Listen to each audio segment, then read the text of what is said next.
Terry got seriously into mail art, correspondence art, and many of the art shows that he was involved in had artists from around the world sending art through the mail to the exhibitions.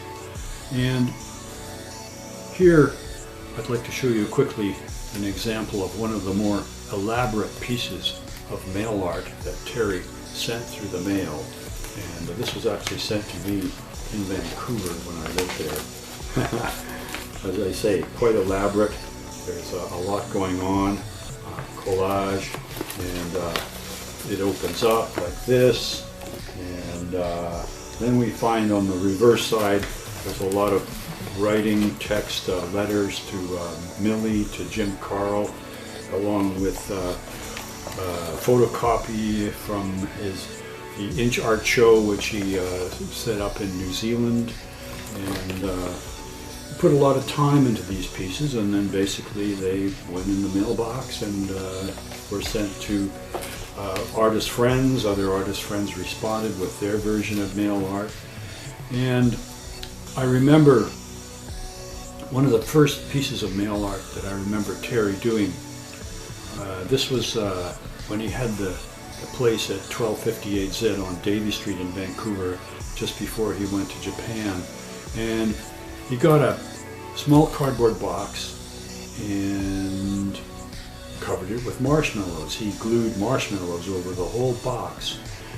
Then he put a label on it. He put sufficient postage on it to mail it to somebody, I don't know who, and I don't know what was in the box either. And then the box covered with the marshmallows was taken down to the local mailbox on the street.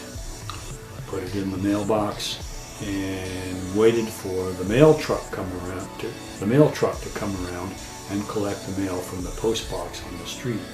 And they watched the mailman unloading the mailbox on the street, and apparently he looked at this box covered with marshmallows. I guess he looked at the postage and the address and thought, well, okay. And so away this package went in the mail. Again, I don't know who it was to.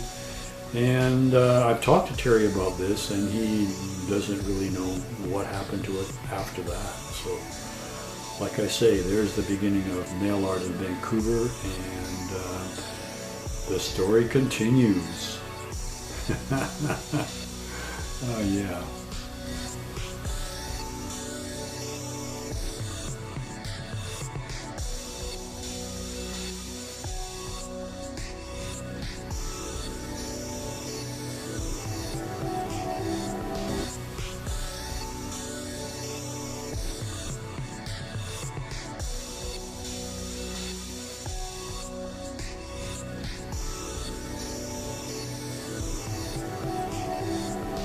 Yeah, well, I see we meet again. And at this time, I'd like to present a performance piece by Terry Reid, something he put together quite a few years ago now. It's a conceptual, visual, sculptural, it's photographic, it's an art piece that also involves a young woman named Jacqueline, and is best accompanied by the text that Terry wrote, his artist's statement, if you will.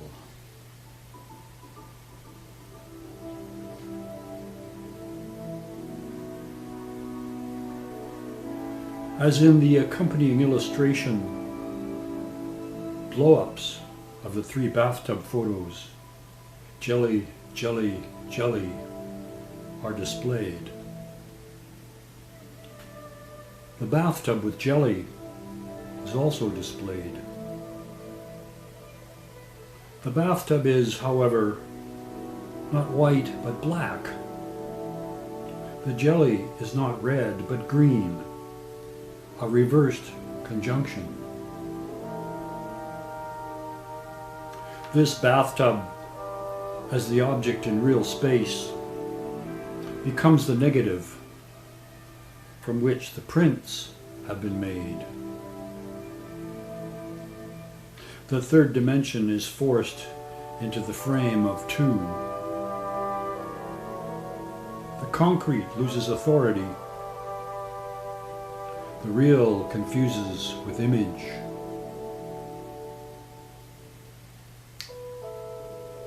One, photographs in bathtub may be displayed in sequence along a wall.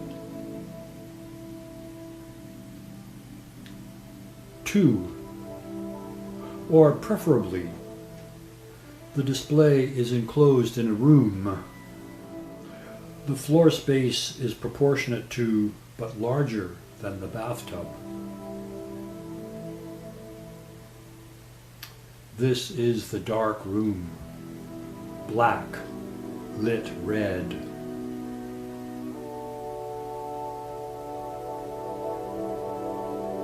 Open drawers file Terry Reid.